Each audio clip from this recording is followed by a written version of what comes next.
उम्मीद करता हूँ सब बड़े अच्छे होंगे। पढ़ते रहिए, मेहनत करते रहिए, मुस्कुराते रहिए, क्योंकि शिक्षा एक ऐसी शेरनी का दूध है जो जितना ज़्यादा पीता है उतना ज़्यादा दहाड़ता है। तो शुरू करते हैं आज का टॉपिक। जैसा कि आप जानते हैं ये यूपीएससी आरओ की क्लास है और ये आधुनिक भारत का इतिहास पे हम लोग डिस्कशन कर रहे हैं और ये सभी एग्ज़ाम के लिए बहुत ही महत्वपूर्ण प्रश्न है जो मैं आप के सामने लेकर हाजिर हुआ हूँ। जैसा कि आप जानते हैं कि 25 क्वेश्चन हम लोग हर रोज़ डिस्कशन करते हैं। तो 25 क्वेश्चन तक हम लोग डिस्कशन कर चुके हैं। आज हम इसको देखें। जैसे आप जानते हैं कि आज सैटरडे है, सैटरडे के दिन हम लोग आधुनिक भारत पर डिस्कशन करते हैं। तो आइए शुरू करते हैं। शुरू करने से पहले गुजारिश है कि वीडियो को ज़्यादा से ज़्यादा शेयर करें, ये फ्री ऑफ कॉस्ट है, और लाइक करें। कमेंट में ज़रूर बताएं कि आपको वीडियो कैसी लगती है। जो मेरे चैनल में नए विजिटर उनसे गुजारिश है कि वीडियो को सब्सक्राइब करके बेल आइकन ऑन कर दें ताकि नोटिफिकेशन मिलती रहे। चलिए शुरू करते हैं। तो निम्नलिखित में से क्या करना है, सही कूट का चयन करना है। कथन क्या है कि बंगाल में अनधिकृत अंग्रेज व्यापारियों अथवा दस्तानदाजों का बोल बाला था। क्या ये सही है? कारण है यह स्वतंत्रता तथा कंपनी के नियंत्रण से मुक्त होकर व्यापार करते थे। तो बंगाल में अनधिकृत अंग्रेज व्यापारी अथवा दस्तानदाजों का बोलबाला था, ये सही है। यह स्वतंत्रता तथा कंपनी के नियंत्रण से मुक्त होकर व्यापार करते थे, यह भी बात आपकी सही है। कारण भी सही है, कथन भी सही है। तो आंसर क्या हो जाएगा आपका कि कथन ए सही है और आर ए की व्याख्या करता है। चलिए, तो ए आपका क्या हो जाएगा, करेक्ट।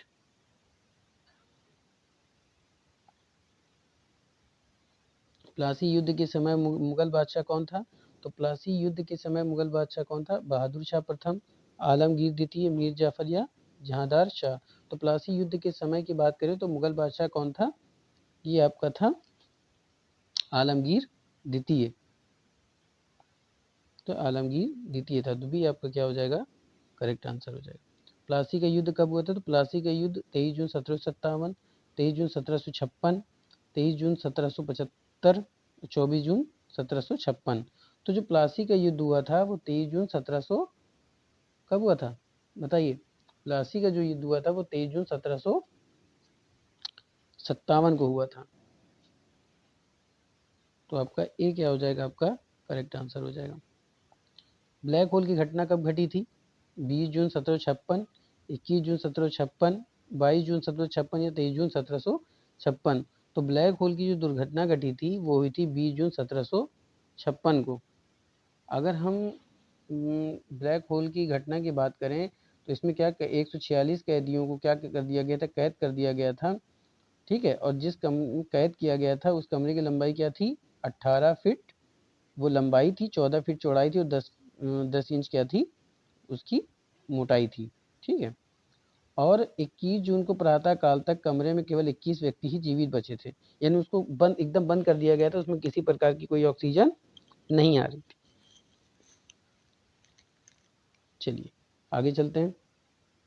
अलीनगर की संधि किनके बीच हुई थी? शाह आलम द्वितीय और ईस्ट इंडिया कंपनी के बीच, सिराजुद्दौला और ईस्ट इंडिया कंपनी के बीच, बहादुर शाह जफर और ईस्ट इंडिया कंपनी के बीच,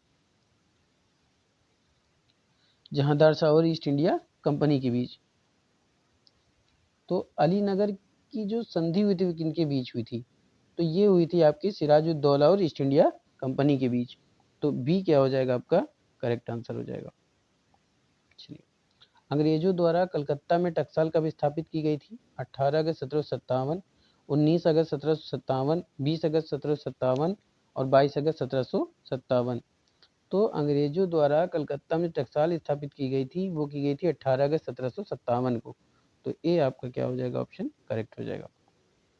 बंगाल में अंग्रेजों द्वारा बनाया गया पहला नवाब कौन था? मीर जाफर, सिराजुद्दौला, बहादुर शाह जफर या इनमें से कोई नहीं। तो बंगाल में अंग्रेजों द्वारा जो बनाया गया पहला नवाब था वो था मीर जाफर।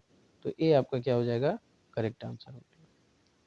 सियार उल मुतखैरीन किसकी पुस्तक है? मीर कासिम की, मीर जाफर की या गुलाम हुसैन की?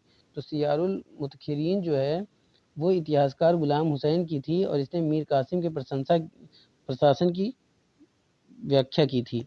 ठीक है, और व्याख्या में क्या की थी, प्रशंसा की थी। तो किसकी पुस्तक है ये? गुलाम हुसैन की। तो सी आपका क्या हो जाएगा, करेक्ट आंसर हो जाएगा। करवा का युद्ध हुआ था 19 जुलाई 1763, 18 जुलाई 1763, 17 जुलाई 1763 और 16 जुलाई 1763। तो जो करवा का युद्ध हुआ था, तो करवा का युद्ध हुआ था 19 जुलाई 1763 ईस्वी को। ठीक है, कब हुआ था, 19 जुलाई 1763 को। तो आपका ए ऑप्शन क्या हो जाएगा, आपका करेक्ट आंसर हो जाएगा। करवा का युद्ध किनके बीच हुआ था, मीर कासिम और एडम्स के बीच, मीर जाफर और एडम्स के बीच, सिराजुद्दौला और एडम्स के बीच, बहादुर शाह जफर और एडम्स के बीच। तो जो करवा का युद्ध हुआ था वो हुआ था मीर कासिम और एडम्स के बीच। तो ए आपका क्या हो जाएगा, करेक्ट आंसर हो जाएगा। इलाहाबाद की प्रथम संधि किनके बीच हुई थी, लॉर्ड क्लाइव मुगल बादशाह शाह आलम के बीच, लॉर्ड क्लाइव सिराजुद्दौला के बीच, लॉर्ड क्लाइव और मीर जाफर के बीच, सिराजुद्दौला और मीर जाफर के बीच। तो जो इलाहाबाद की जो प्रथम संधि हुई थी, तो इलाहाबाद की प्रथम संधि कब हुई थी, 12 अगस्त, कब हुई थी, 12 अगस्त 1765 को हुई थी। इलाहाबाद की प्रथम संधि कब हुई थी, ये भी याद रखिएगा, 12 अगस्त 1765 को हुई थी। और किनके बीच हुई थी, तो ये हुई थी लॉर्ड क्लाइव और मुगल बादशाह शाह आलम के बीच।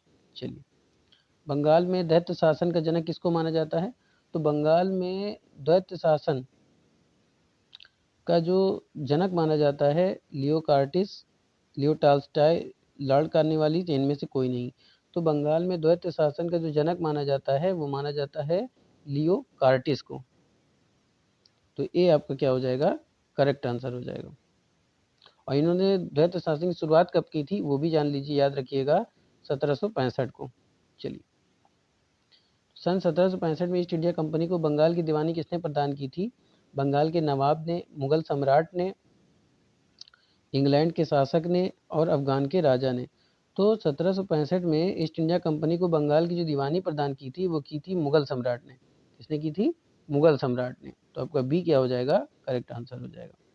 इंग्लैंड की ईस्ट इंडिया कंपनी की भारत में प्रथम निर्णायक सैन्य सफलता मानी जाती है, बक्सर का युद्ध, प्लासी का युद्ध, पानीपत का युद्ध या फिर हल्दी घाटी का युद्ध। तो इंग्लैंड के ईस्ट इंडिया कंपनी की भारत में प्रथम निर्णायक सैन्य सफलता मानी जाती है बक्सर का युद्ध। और बक्सर का युद्ध कब हुआ था, 1764 को। कब हुआ था बक्सर का युद्ध, 1764 ईस्वी को हुआ था। याद रखिएगा, बक्सर का युद्ध कब हुआ था, 1764 को हुआ था। और अगर डेट पूछी जाए तो डेट की बात करें तो ये हुआ था 17 अक्टूबर 1764 को, बक्सर का युद्ध।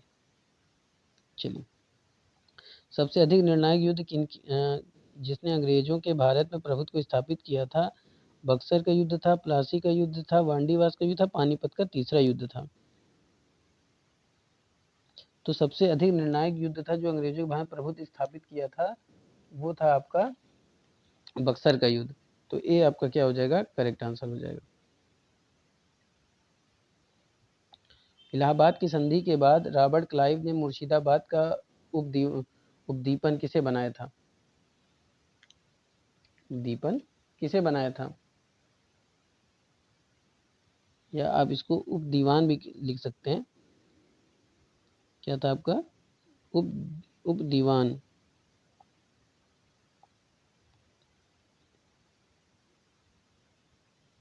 उप दीवान किसे बनाया था, मोहम्मद रजा खान को, शिताब राय को, राय दुर्लभ को या सैयद गुलाम हुसैन को।